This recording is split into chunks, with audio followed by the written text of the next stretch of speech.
Time में आप सभी का स्वागत करता हूं और मैं लेके आया हूं इंडियन पॉलिटी की 8वीं क्लास, जिसमें मेरा टॉपिक क्या है, स्पेसिफिकेशन ऑफ कॉन्स्टिट्यूशन, मतलब संविधान की विशेषताएं का पार्ट 2 है। पार्ट 1 हम इससे पहले पढ़ चुके हैं। ठीक, तो आज क्या है, जो कुछ भी छूटा हुआ था संविधान की विशेषताओं में, उसके बारे में हम आज कंप्लीट करेंगे। ठीक है, तो ध्यान तक लास्ट तक वीडियो देखिएगा, पूरी जो विशेषताएं हैं सारी कंप्लीट करा दी जाएंगी। ठीक, तो आज मेरी एक विशेषता जो बताई गई है, क्या बताई गई है, 7वीं 6 विशेषता तो मैंने इससे पहले वाले वीडियो में बता दी थी। ठीक, तो अब 7वीं विशेषता क्या है, जो संविधान है, जो भारतीय संविधान है, उसमें क्या है कि सार्वभौमिक सभी जगह पे क्या है, वह मताधिकार को अपनाया गया है। क्या है, संविधान में क्या विशेषता है इसकी, कि संविधान में सार्वभौमिक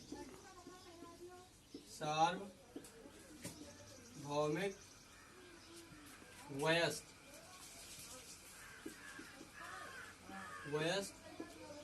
मताधिकार, सार्वभौमिक वयस्क मताधिकार को अपनाया गया है। ठीक, इतना जानेंगे कि जो संविधान है हमारा, संविधान में क्या होगा, संविधान में सार्वभौमिक वयस्क मताधिकार को अपनाया गया है। इसका रूल क्या, ध्यान दीजिए कि 18 वर्ष का कोई भी व्यक्ति मतदान कर सकता है। भारत का कोई भी नागरिक है जो 18 वर्ष की आयु पूर्ण कर चुका हो, वो क्या है, मतदान कर सकता है। तो ये बताया गया है कि 18 वर्ष, जो मतदान करने की आयु क्या है, 18 वर्ष पूर्ण, 18 वर्ष पूर्ण कर चुका हो, वो क्या है, वो मतदान कर सकता है। ठीक, मतदान करने हुआ क्या, इससे पहले जो अब की बात है, ये तो अब की बात है। ठीक, इससे पहले क्या था, इससे पहले था पहले के बारे में हम जानेंगे। इससे पहले क्या था, वही लोग मतदान करते थे जो क्या थे, 21 वर्ष की आयु पूर्ण कर चुके थे। कहने का मतलब, इससे पहले क्या रूल था कि 21 वर्ष वाले क्या करते थे, मतदान करते थे। इससे नीचे वाले मतदान नहीं करते थे, मतलब वे व्यक्ति मतदान करते थे जो 21 वर्ष की आयु पूर्ण कर चुके हुए थे। ठीक, तो ये हो गया। अब ये क्या हुआ, इसे घटाकर कितना कर दिया गया है, 18 वर्ष। अब वे व्यक्ति मतदान कर सकते हैं जो 18 वर्ष, मतलब 3 साल कम कर दिया गया है। मतदान की आयु जो है वो 3 साल कम कर दिया गया। अब ये क्वेश्चन पूछा जाता है कि ये जो कम किया गया, ये कब किया गया, ये किस अमेंडमेंट, मतलब किस संशोधन द्वारा इसका जो आयु है, मतदान की आयु कम की गई। तो ये ध्यान दीजिएगा, क्वेश्चन इंपॉर्टेंट है, यहाँ ध्यान दीजिएगा। इस तरीके से क्वेश्चन आता है, तो ये क्वेश्चन याद रखेंगे कि 61वां कौन सा संविधान हुआ था, 61वां संविधान संशोधन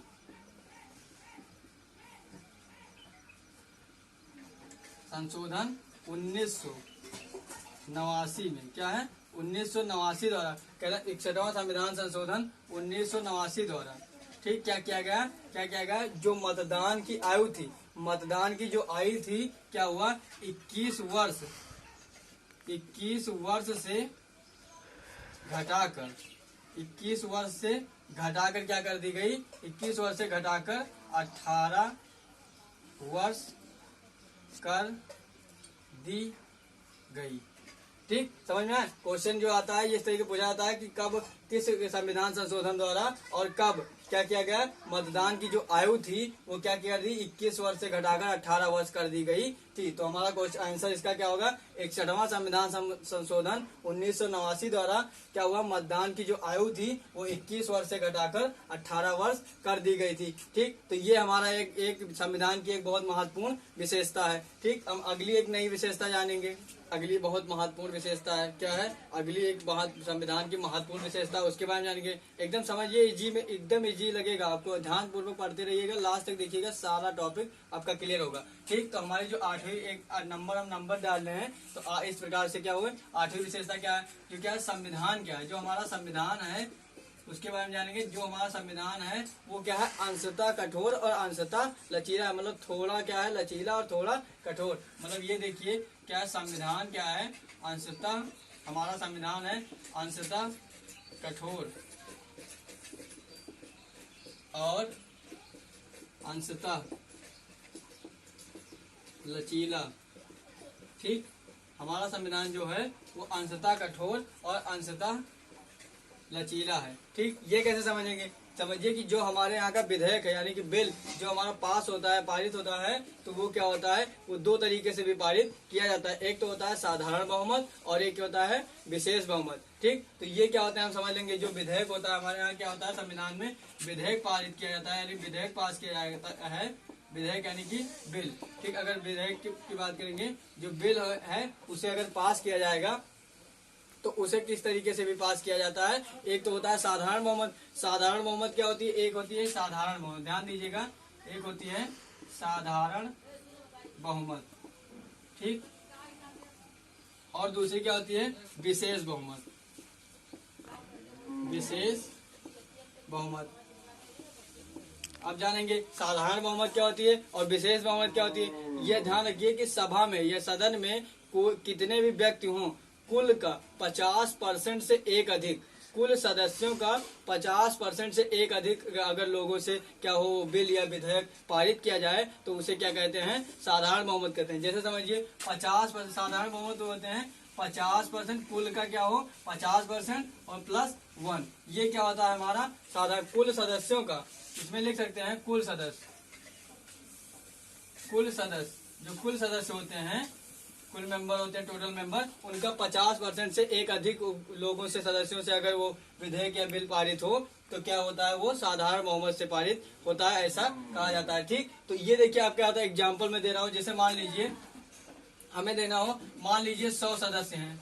ठीक, टोटल मेंबर कितने हैं, टोटल अगर मेंबर की बात की जाए तो मान लीजिए क्या हो कि अगर हम मानते हैं कि टोटल सदस्य कितने हैं 100। ठीक, अब हमको क्या करना है कि साधारण बहुमत से बिल को पास कराना है। ठीक, साधारण बहुमत से किसी भी विधेयक को पास कराना है तो कितने सदस्य होने चाहिए। तो देखिए 50%, अगर 100 का 50% हम देखेंगे तो 50% यानी कि क्या हुआ 50, 100 का 50% यानी क्या हुआ 50 और +1, 100 का 50 यानी कि हमको क्या हो जाए, कम से कम 51 मेंबर, कम से कम 51 मेंबर अगर वहाँ पे क्या कहते हैं हस्ताक्षर करते हैं तभी वह बिल या विधेयक साधारण बहुमत से पारित या पास किया जाएगा। ठीक, तो समझ में आया कि साधारण बहुमत क्या होता है। तो साधारण इसी प्रकार से समझिए कि विशेष बहुमत क्या होता है।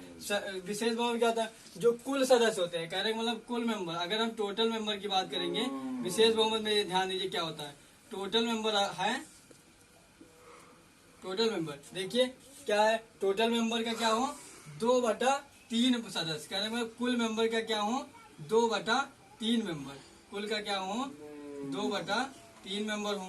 ठीक, और क्या हो 2/3 मेंबर हो उसमें, और क्या हो प्लस आधे राज्यों की क्या हो सहमति हो, उसमें क्या हो आधे राज्यों की सहमति, ये हमारी क्या होती है विशेष बहुमत। कुल सदस्यों का क्या हो, अगर विशेष बहुमत से कोई विधेयक या कोई भी बिल या विधेयक पारित कराना हो तो क्या उसमें क्या होना चाहिए, कुल सदस्यों का 2/3 सदस्य, कुल सदस्यों क्या होना चाहिए 2/3 सदस्य। समझिए हमें 2/3 सदस्य अगर लेना हो तो मान लीजिए अगर टोटल 100 सदस्य हमने ले लिए इसमें। ठीक, टोटल 100 सदस्य अगर हैं, टोटल 100 सदस्य, अगर हमें 2 सदस्यों के क्या आधे राज्यों की सहमति है, और कहने का मतलब क्या हुआ कि टोटल 2/3 सदस्य कैसे होंगे, 100 का 2/3 सदस्य देखिए हमको निकालना हो तो 100 का 2/3 निकालते हैं। 2/3 अगर हम निकालेंगे तो देखिए ये क्या हो गया, ये हो गया लगभग मान के चलिए ये हो गया 33.3,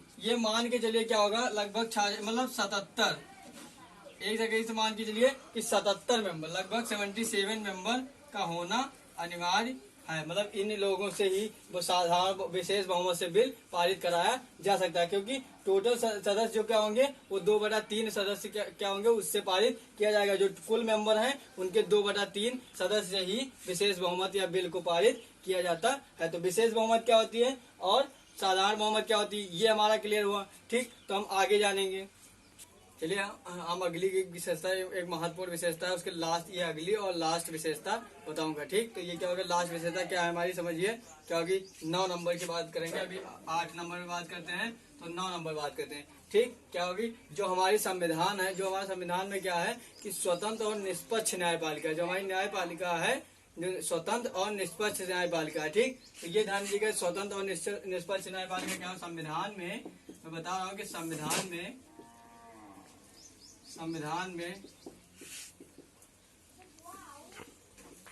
स्वतंत्र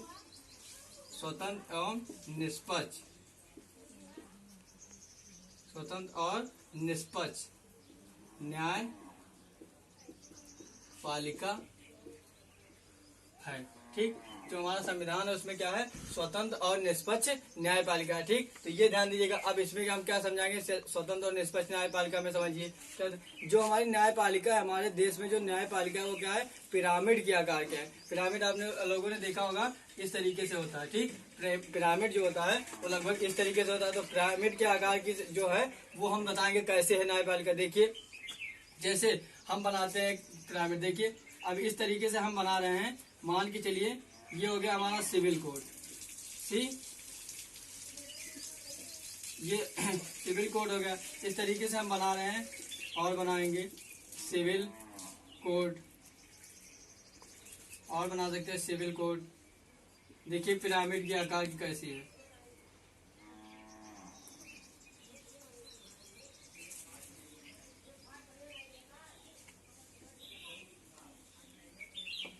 ठीक, सिविल कोड बना रहे हैं। देखिए सिविल कोड, अब देखिए यहाँ पे मैं बता रहा हूँ। अब ऊपर जब हम चलेंगे, ऊपर जब उठेंगे तो क्या बनेगा हमारा हाई कोर्ट।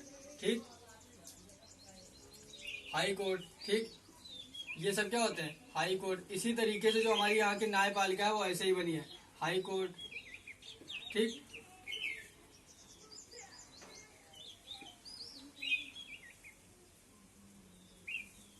High court. ठीक, और इसके बाद देखिए सबसे ऊपर क्या होगा, सुप्रीम कोर्ट। क्या होगा, सुप्रीम कोर्ट। इस तरीके से जो हमारी न्यायपालिका देखिए कैसे बन रही है। हम अगर यहाँ पे सिविल कोड की बात करेंगे, ऐसे सारे सिविल कोड है, कहाँ से कैसे चलता है ये ध्यान रखिएगा, सिविल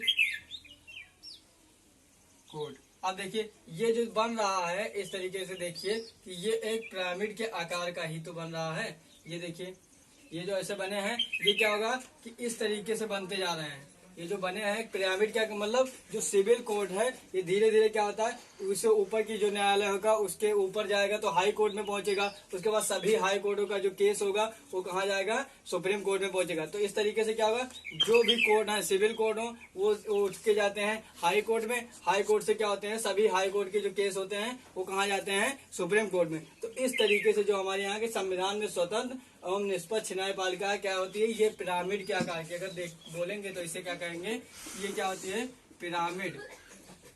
पिरामिड के प्रकार, पिरामिड के आकार, समझिए पिरामिड के आकार समझ रहे हैं कि पिरामिड के आकार की न्यायपालिका होती है। समझिए कि सभी सिविल कोर्ट के केस होते हैं, तो जब वहां से कुछ नहीं होता है तो क्या होता है, वो सब सभी हाई कोर्ट में चले जाते हैं। अब ये हाई कोर्ट के सभी मुकदमे जब यहाँ से कुछ फाइनल नहीं होता है तो क्या होता है, सभी हाई कोर्ट के केस कहाँ होते हैं, सुप्रीम कोर्ट में। इस तरीके से एक पिरामिड का निर्माण होता है। तो हमारी जो संविधान में है, तो किससे क्या पता चला कि जो संविधान है वो क्या है, उसमें स्वतंत्र और निष्पक्ष न्यायपालिका है। ठीक, तो ये हमारी लास्ट विशेषता थी जो इसमें बताई गई। अब ये क्या हुआ कि स्पेसिफिकेशन ऑफ कॉन्स्टिट्यूशन मतलब संविधान की विशेषताओं का टॉपिक खत्म हुआ। अगला टॉपिक हम नया टॉपिक स्टार्ट करेंगे अगली क्लास में। यहाँ तक आपको किसी भी पॉइंट पे कहीं भी अगर डाउट हो तो कमेंट करिएगा और वीडियो को ज्यादा से ज्यादा शेयर करिएगा ताकि अधिक से अधिक लोग इसका फायदा उठा सकें। Thank you class.